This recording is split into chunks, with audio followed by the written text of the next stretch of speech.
श्री गुरुभ्यो नमः। मित्रों, आज हम लोग ईश्वर के कर्तृत्व का लक्षण आज हम लोग पढ़ेंगे। तो यहाँ पे कर्तृत्व कैसा है, ग्रंथकार माधवाचार्य बताते हैं। कर्तृत्वंच इतरकारक अप्रयोज्यत्वे सति सकलकारक प्रयोक्तृत्व लक्षणम ज्ञान चिकीर्षा प्रयत्नाधारत्वम। कर्तृत्व कैसा है?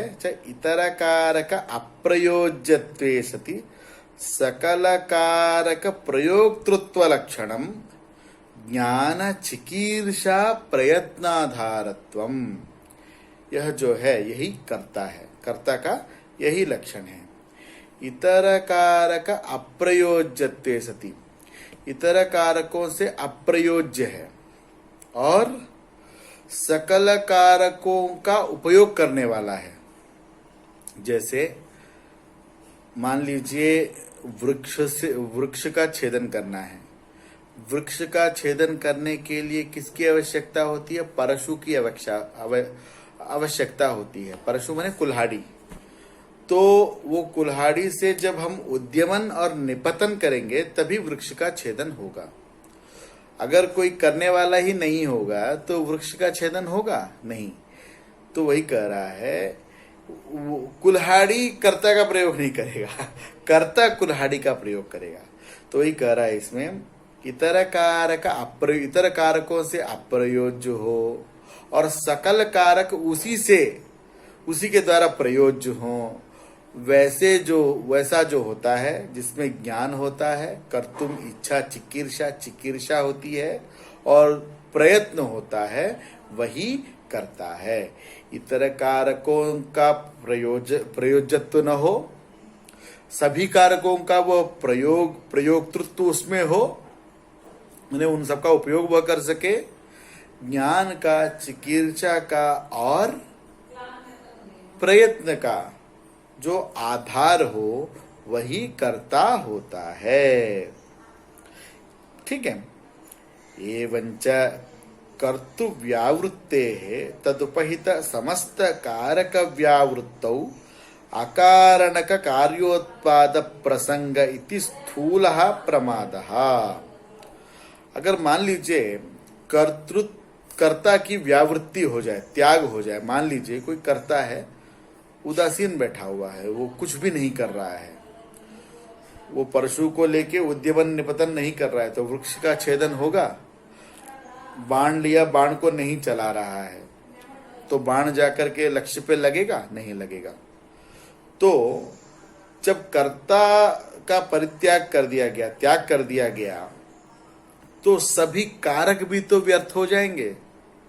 सभी कारक भी अगर व्यर्थ हो जाएंगे तो बिना कारण का यह जगत है, यह बहुत बड़ा दोष हो जाएगा।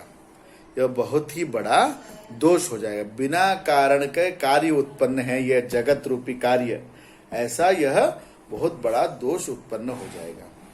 कारक का, कर्ता का यदि त्याग कर दिया जाए तो सभी कारक, उससे उपहित जो कारक भी है उनका भी त्याग हो जाएगा, परित्याग हो जाएगा।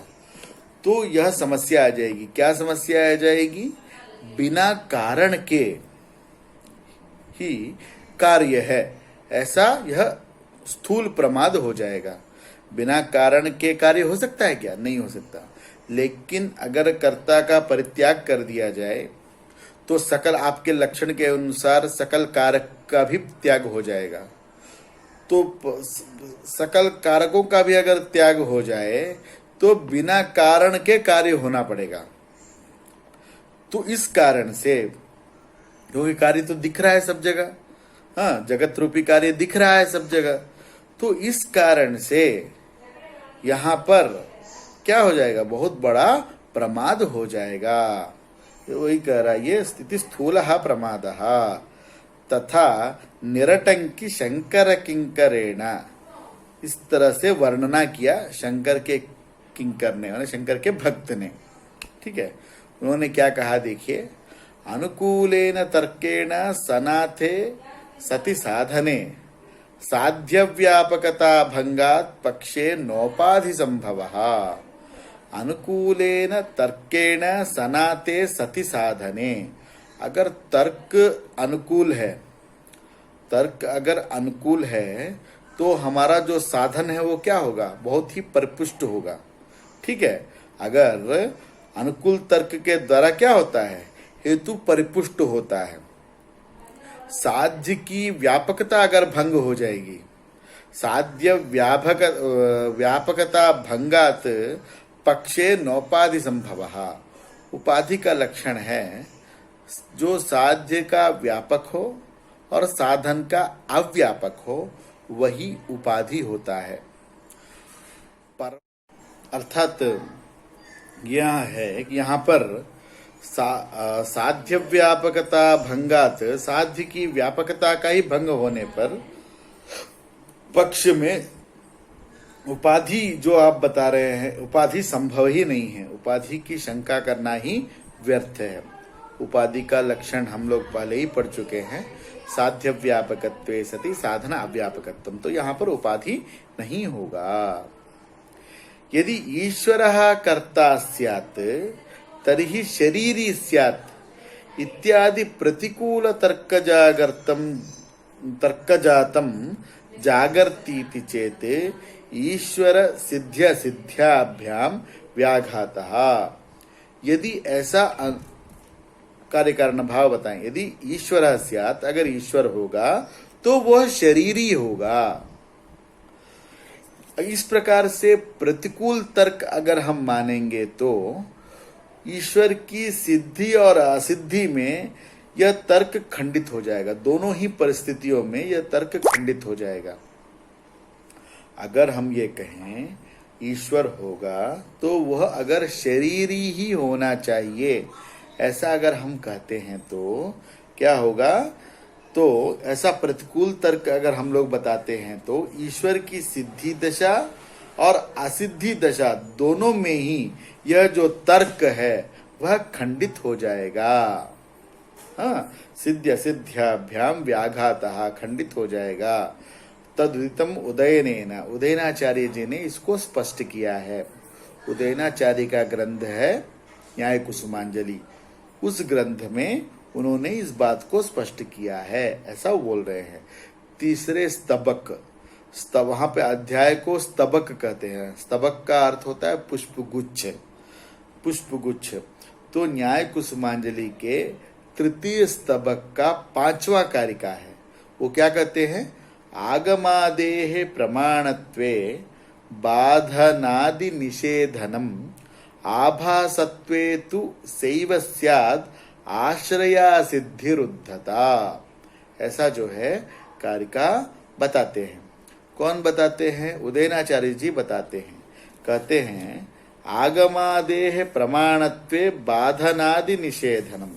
अगर आगम जो है ईश्वर की सिद्धि में प्रमाण है तो पूर्व पक्षी का क्या हो जाएगा, खंडन हो जाएगा।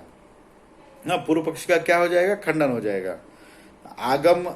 आगम अगर शब्द जो है ईश्वर की सिद्धि में प्रमाण है तो क्या हो जाएगा, ईश्वर का बाधन हो जाएगा, खंडन हो जाएगा, क्योंकि ईश्वर प्रणीत है वेद। बाधनाधि निषेधनम, ठीक है, बाधन का खंडन हो जाएगा।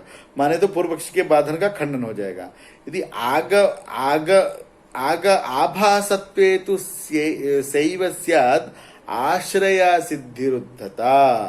आगम को अगर प्रमाणाभास माने तो क्या हो जाएगा वहां पर, तो आश्रया सिद्धि दोष हो जाएगा। तो कहने का तात्पर्य यह है, शब्दादि प्रमाण से अगर हम लोग ईश्वर की सिद्धि मानेंगे तो पूर्व पक्ष जो है स्वयं खंडित हो जाएगा। अगर शब्द प्रमाण से ईश्वर की सिद्धि होती है ऐसा अगर हम मानेंगे तो पूर्व पक्ष का मत स्वयं खंडित हो जाएगा।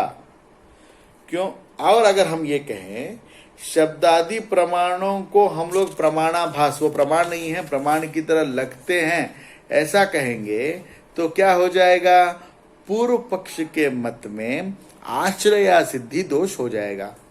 ठीक है। आगम को, आप शब्द को अगर आप ईश्वर की सिद्धि में प्रमाण कहते हैं तो क्या होगा, तब आपका पूर्व पक्षी उसका मत स्वयं खंडित हो जाएगा, उसका मत खंडित हो जाएगा। कैसे, हम आगे बता रहे हैं अभी। अगर शब्दादि प्रमाणों को प्रमाणाभास कहेंगे, हाँ, और ईश्वर की सिद्धि, ईश्वर को असिद्ध मान लेंगे, तो क्या हो जाएगा, आश्रय सिद्धि दोष लग जाएगा। कौन सा दोष लग जाएगा, आश्रय सिद्धि दोष लग जाएगा। तो यहां पे उपपन्न कर रहे हैं, ईश्वर शरीर, ईश्वर जो है शरीरी है कर्ता होने से, आप उसको उपपादित कर रहे हैं। इस पक्ष में क्या होगा, हाँ, अगर पक्ष ही नहीं होगा तो अनुमान कैसे होगा, अगर पक्ष ही नहीं होगा तो अनुमान कैसे होगा। अगर प्रमाणाभास है ना, आप कह रहे हैं ना ईश्वर तो सिद्धि नहीं है, आकाश कुसुम कहा तो आधार ही नहीं है, तो आकाश कुसुम कैसे होगा। तो ईश्वर ही अगर सिद्ध नहीं है तो वो करता है या नहीं है, उसको कैसे उत्पन्न करेंगे। हाँ, तो अगर ईश्वर ही नहीं है तो फिर वेद का प्रणयन कैसे करेगा। ठीक है, अगर ये कहा जाए क्या, ईश्वर जो है सामान्य मानवों से विशेष है, हाँ, ऐसा अगर कहेंगे तो, अगर वो कह रहा है न च विशेष विरोधा शक्य संख्या, तो हम कहेंगे नहीं, वो जो ईश्वर जो है वो सामान्य मानवों से विशेष है, सामान्य मानवों से वह ईश्वर विशेष है। अगर हम ऐसा कहेंगे तो क्या होगा, क्या होगा वो बता रहे हैं, तो विरोध होगा कह रहे हैं। अगर हम लोग कहेंगे कर्तृत्व में सामान्य मानवों से ईश्वर जो है विशेष होगा तो विरोध होगा। हाँ, तो कह रहे वही यहाँ क्या कह रहे, न च विशेष विरोध, विरोध नहीं होगा, विरोध नहीं होगा। क्यों नहीं, विरोध संभव ही नहीं है। क्यों, ज्ञातत्व अज्ञातत्व विकल्प पराहतत्वात्। अगर हम लोग ऐसा कहेंगे तो ज्ञातत्व और अज्ञातत्व जो विकल्प है वो दोनों खंडित हो जाएंगे। ज्ञातत्व और हम लोग क्या है, हम लोग जो है अल्पज्ञ हैं, ईश्वर क्या है, सर्वज्ञ है। वो विरोध को वो इसलिए हम और ईश्वर, हम लोग अलग हैं, ईश्वर अलग है। हम लोग सामान्य जीव हैं, वो विशेष है। ठीक है, तो वही ये स्पष्ट कर रहे हैं। इसीलिए न च विशेष विरोध शक्य संख्या ज्ञातत्व अज्ञातत्व विकल्प पराहतत्वात्। इसीलिए जो है आप जो कह रहे हैं, क्या आप स्पष्ट कर रहे हैं वो, इसीलिए ईश्वर सिद्ध सिद्ध्याभ्याम, इसलिए ईश्वर जो है शरीरी नहीं है। यह अभी बताने का ग्रंथकार का अभिप्राय है। स्यादेतत्, ठीक है, परमेश्वरस्य जगन्निर्माणे प्रवृत्ति ही किमर्था। परमेश्वर जो है परमेश्वर जो है जगत का निर्माण करता है, क्यों करता है, यह प्रश्न उठा रहे हैं अभी। परमेश्वर जो है जगत का निर्माण करता है, क्यों करता है। किमर्था, स्वार्था परार्था वा, स्वार्थ के लिए करता है या परार्थ के लिए करता है। आद्येपि, और फिर स्वार्थ में दो और शंका और ऑप्शन दे रहा है। क्या, स्वार्थ में भी इष्ट प्राप्ति के लिए जगत का निर्माण करता है या अनिष्ट के परिहार के लिए जगत का निर्माण करता है। तो कहते हैं इष्ट की प्राप्ति के लिए जगत का निर्माण ईश्वर नहीं करता। क्यों नहीं करता, अवाप्त सकल कामस्य तदनुपपत्ते है, वो तो सर्व कार्य संपन्न है, समस्त कामनाएं उसकी परिपूर्ण हो गई हैं। तो वो किस काम से, किस इष्ट की प्राप्ति के लिए वह जगत का निर्माण करेगा। ठीक है, अवाप्त सकल कामस्य तदनुपपत्ते, इष्ट प्राप्ति के लिए वह जगत का निर्माण नहीं करेगा। अतएव न द्वितीय, और इसीलिए सभी उसके पास सिद्ध है, इसलिए आप्त काम जो होता है वो अनिष्ट परिहार उसका क्यों होगा, अनिष्ट का परिहार के लिए वो क्यों प्रयत्न करेगा, क्यों जगत का निर्माण कर, सभी अच्छे से उसके पास सभी है, तो अनिष्ट का परिहार, अनिष्ट ही नहीं है तो अनिष्ट का परिहार कैसे करेगा। ठीक है, तो वही कह रहा है, अवाप्त सकल कामस्य तद अनुपपत्ते है अतएव न द्वितीय प्रवृत्ति अनुपपत्ति ही। तो द्वितीय में भी, अनिष्ट के परिहार में भी जो है उसकी प्रवृत्ति अनुपपन्न हो जाएगी। कहा खलु परार्थम प्रवर्तमानम प्रेक्षावान इत्याचक्षित। अगर हम कहें कि वह परार्थ के लिए जगत का निर्माण कर रहा है तो वह भी अनुपपन्न हो जाएगा। दूसरे के लिए ईश्वर क्यों प्रवृत्त, बुद्धिमान ईश्वर क्यों प्रवृत्त होगा दूसरों के कार्य के लिए? अपने कार्य के लिए कोई प्रवृत्त होता है, दूसरों के कार्य के लिए कोई बुद्धिमान व्यक्ति क्यों प्रवृत्त होगा? ऐसा उपादन ग्रंथकार कर रहे हैं। अथ करणया प्रवृत्तिरुपपत्तिरित्याचक्षित कश्चित् तम प्रत्याचक्षित। तो कह रहे हैं कि करुणा के द्वारा जगत का जो निर्माण कर रहे हैं ईश्वर, वो करुणया जगत का निर्माण कर रहे हैं। हाँ, तर्हि तो ठीक है। तो उससे यहां पूर्व पक्षी कह रहा है तो सभी प्राणियों को, तर्हि सर्वान् प्राणिनः सुखिने एव सृजेत ईश्वरः न दुःख सबलान। तो करुणा के वशात अगर जगत का वह निर्माण कर रहे हैं तब वह सभी को सुखी ही बनाते, किसी को दुख न देते। क्योंकि दुख दे रहे हैं और करुणा वाले हैं, ये कैसे संभव है? ये संभव नहीं है। वही कह रहे हैं, तर्हि सर्वान् प्राणिनः सुखिनः एव सृजेत ईश्वरः न दुःख सबलान। दुख वालों को बनाते ही नहीं, क्योंकि करुणा का विरोध होता है। करुणया वह जगत का निर्माण कर रहे हैं, आप कह रहे हैं, तब वह सुखियों, जो सुखी व्यक्ति हैं उनका ही निर्माण करे, दुख लोगों का निर्माण न करे। दुखी लोगों का निर्माण कर रहे हैं अगर आप बोल रहे हैं तो उनको करुणा कैसे है? करुणा के साथ तो दुख का विरोध है।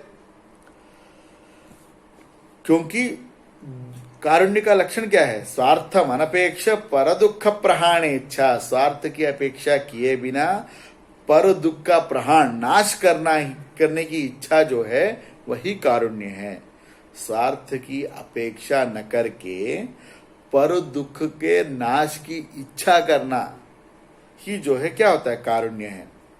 तस्माद ईश्वर से जगत सर्जनम न युज्यते। इसलिए जो ईश्वर जो जगत का निर्माण कर रहे हैं वह आप कर रहे हैं करके आप जो कह रहे हैं वह ठीक नहीं है। उसी को जगदीश भट्टाचार्य ने कहा। क्या कहा? प्रयोजनम अनुद्दिश्य न मंदोपि प्रवर्तते। प्रयोजन की इच्छा किए बिना मंद भी जो है कार्य में प्रवृत्त नहीं होता है, किसी भी कार्य में प्रवृत्त नहीं होता है। जगच्च सृजस्तस्य किन नाम न कृतम भवेत। हाँ, बिना प्रयोजन के तो मंद भी जो है प्रवृत्त नहीं होता। फिर जगत की सृष्टि करने वाला ईश्वर किस पदार्थ की सृष्टि नहीं करता? वो तो सभी पदार्थों की सृष्टि करता है। वृक्ष है, पहाड़ है, सागर है, सांप हैं, कीड़े हैं, मकोड़े हैं, मनुष्य है, अच्छे अच्छे फल हैं, विष वाले फल हैं, फूल हैं, सभी हैं। तो उनका भी प्रयोजन मानना ही चाहिए, उनको निष्प्रयोजन नहीं मानना चाहिए। मंद भी जो प्रवृत्त नहीं होता है, अगर ईश्वर उन सब में प्रवृत्त होता है तो उसका भी प्रयोजन मानना ही चाहिए। अत्रोच्यते, सिद्धांति कह रहा है अभी, नास्तिक शिरोमणे हैं। नास्तिक शिरोमणि बृहस्पति, सुनो, बृहस्पति मने वो बृहस्पति दर्शन, उसके प्रवर्तक थे। नास्तिक दर्शन के प्रवर्तक जो है बृहस्पति थे। तावद ईर्षा कषायिते चक्षुषी निमील्य परिभावयतु भवान। भाषा देखिए कितनी अच्छी है। ईर्षा से युक्त नेत्रों को निमील करके सोचिए आप जरा, क्या? करुणया प्रवृत्तिरस्त्येव। करुणा के द्वारा ही ईश्वर जो है जगत का निर्माण कर रहे हैं। न च निसर्गतः सुखमय सर्ग प्रसंगः। तो कह रहे हैं प्राकृतिक रूप से, निसर्ग मने प्राकृतिक रूप से सुखमय सृष्टि करने का प्रसंग भी नहीं है। सुखमय सृष्टि करना आवश्यक नहीं है। क्यों नहीं है? सृज्य प्राणि कृत दुष्कृत सुकृत परिपाक विशेषात वैषम्योपपत्ते है। जो प्राणी सृजित हुए हैं उनके दुष्कृत और सुकृत कर्मों के द्वारा परिपाक के द्वारा उसमें वैषम्य उत्पन्न होता है। पुण्य कर्म करने से पुण्य की प्राप्ति होती है, पाप कर्म करने से पाप की प्राप्ति होती है, उसके द्वारा वैषम्य उत्पन्न होता है, उसके द्वारा फल प्राप्त होता है। अब यहाँ आशंका कर रहे हैं अगर ऐसी बात है नच स्वातंत्र भंग शंका, तब तो ईश्वर का स्वातंत्र भंग हो गया। तो ईश्वर क्या कर सकता है? अगर पुण्यवान है तो उसको पुण्य फल देना ही पड़ेगा, पाप वाला है तो उसको पाप फल देना ही पड़ेगा। तो ईश्वर तो पराधीन हो गया, स्वातंत्र तो उसका भंग हो गया। तो कह रहे हैं स्वांगम स्वव्यवधायकम न भवतीति न्यायेन प्रत्युत तन्निर्वाहात। तो जीव का जो कर्म भी है वह भी ईश्वर का अंग ही है। कोई भी अगर हमारा अंग होगा वह हमारे अनुकूल ही कार्य करेगा, हमारे प्रतिकूल तो कार्य करेगा नहीं। तो कहने का अभिप्राय यह है स्वव्यवधायक न भवतीति न्यायेन प्रत्युत तन्निर्वाहात। तो जीव कर वो कर्म भी जो है ईश्वर का ही रूप है, उससे अतिरिक्त रूप नहीं है, इसलिए सब स्वतंत्रता ईश्वर के पास ही है, यह कहने का ग्रंथकार का अभिप्राय है। तो उसमें वह श्रुति प्रमाण भी दे रहे हैं। एक एव रुद्रो न द्वितीयो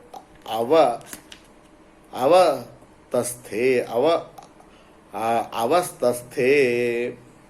इस वाक्य से कर एक ही रुद्र है, कोई द्वितीय कोई नहीं है इत्यादि आगम भी जो है उसमें प्रमाण है, ऐसा ग्रंथकार उपपन्न कर रहे हैं। यद्येवं तर्हि परस्पराश्रय बाधव्याधिम समाधत्स्वेति चेत तस्य अनुत्थानात्।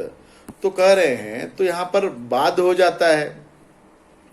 आपने कहा परस्पराश्रय दोष होता है। परस्पराश्रय दोष कैसे होता है कि ईश्वर में वेद प्रमाण है, वेद में ईश्वर प्रमाण है, ठीक है। तो यहाँ पे परस्पराश्रय दोष हो गया कि नहीं? ईश्वर की सिद्धि वेद करेगा, वेद का लेखन कौन करेगा? ईश्वर करेगा। तो प्रमाण में तो इस पे परस्पर अन्योन्याश्रय दोष हो जाएगा। यद्येवंतर इस तरह का दोष है तो परस्पराश्रय बाधव्याधिम समा, तो परस्पराश्रय जो बाध जो रोग है उसको समाधान करिए, करे तस्य अनुत्थानात्, वो उत्पन्न ही नहीं हो रहा है। अभी देखिए किम उत्पत्तौ परस्पराश्रय शंक्यते ज्ञप्तौ वा। उत्पत्ति में आप परस्पराश्रय की शंका कर रहे हैं या ज्ञप्ति पक्ष में परस्पराश्रय की शंका कर रहे हैं? माने वेद के द्वारा ईश्वर उत्पन्न हुआ या ईश्वर के द्वारा वेद उत्पन्न हुआ, ये उत्पत्ति पक्ष है। ईश्वर का ज्ञान वेद के अधीन है, वेद का ज्ञान ईश्वर के अधीन है, ये ज्ञान पक्ष हुआ। तो ये कौन से पक्ष में आप अन्योन्याश्रय बता रहे हैं? नाद्यः, उत्पत्ति पक्ष में परस्पराश्रय नहीं है। क्यों?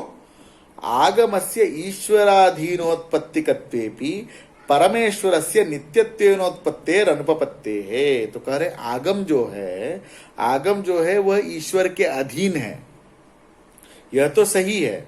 हाँ, आगम जो है माने वेद जो है वो ईश्वर के अधीन है, यह तो संभव है। लेकिन वेद के द्वारा ईश्वर की उत्पत्ति होती है ऐसा नहीं कह सकते, क्योंकि ईश्वर जो है वह नित्य है। परमेश्वरस्य नित्यत्वेनोत्पत्तेर अनुपपत्ते, परमेश्वर तो नित्य है, वेद के द्वारा उसकी उत्पत्ति कैसे हुई? इसलिए उत्पत्ति पक्ष में अन्योन्याश्रय दोष नहीं है। नापि ज्ञप्तो, ज्ञप्त पक्ष में भी अन्योन्याश्रय दोष नहीं है। कैसे नहीं है? परमेश्वरस्य आगमाधीन ज्ञाप्तिकत्वेपि तस्य अन्यतो अवगमात्। परमेश्वरस्य आगमाधीन ज्ञाप्तिकत्व, परमेश्वर जो है आगम के द्वारा बताया गया है, लेकिन परमेश्वर को अगर जानना है तो वेद के द्वारा जानेंगे। लेकिन वेद को जानना है तो अन्य गुरुओं के द्वारा भी जान सकते हैं ना, ईश्वर से ही जानना है यह आवश्यक नहीं है। वही कह रहा है परमेश्वरस्य आगमाधीन ज्ञाप्तिकत्वेपि तस्य अन्यगतो अवगमात्। परमेश्वर जो है वह आगम से ही वह जाना जाता है, ठीक है, उसका ज्ञान होता है। लेकिन आगम का ज्ञान जो है वह अन्य से, परमेश्वर से ही हो यह आवश्यक नहीं है, अन्यों से, परमेश्वरान्य से भी वेद का ज्ञान हमें हो सकता है। नापि तद अनित्य ज्ञप्तौ आगमान नित्यत्वस्य नापि तद अनित्यत्व ज्ञप्तौ। और वेद जो है अनित्य है, ये हम लोग मानते हैं, नैयायिक लोग मानते हैं। आगमान नित्यत्वस्य तीव्रादि धर्मोपेतत्वादिना सुगमत्वात्। आगम अनित्यत्वस्य, वो आगम जो है अनित्य है, आगम जो है वह अनित्य है, अनित्यत्व ज्ञान में कोई शंका नहीं है, ठीक है, उसको अनित्य मानने में कोई शंका यहां पर नहीं है, ठीक है, वही कह रहा है ये। आगमा नित्यत्वस्य तीव्रादि धर्मोपेतत्वादिना सुगमत्वात् यस्मान् निवर्तक धर्मानुष्ठानवशात् ईश्वर प्रसाद सिद्धौ अभिमतेष्ट सिद्धिरिति सर्वम अवदातम।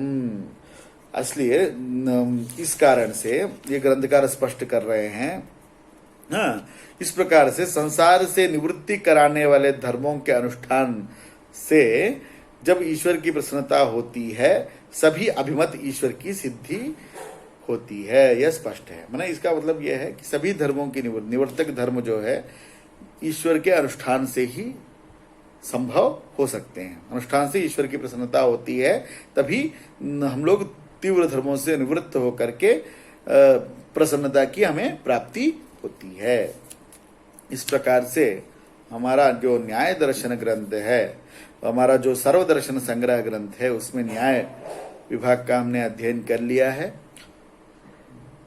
अगले कक्षा से हम लोग वैशेषिक दर्शन का हम लोग अध्ययन करेंगे। नमस्कार।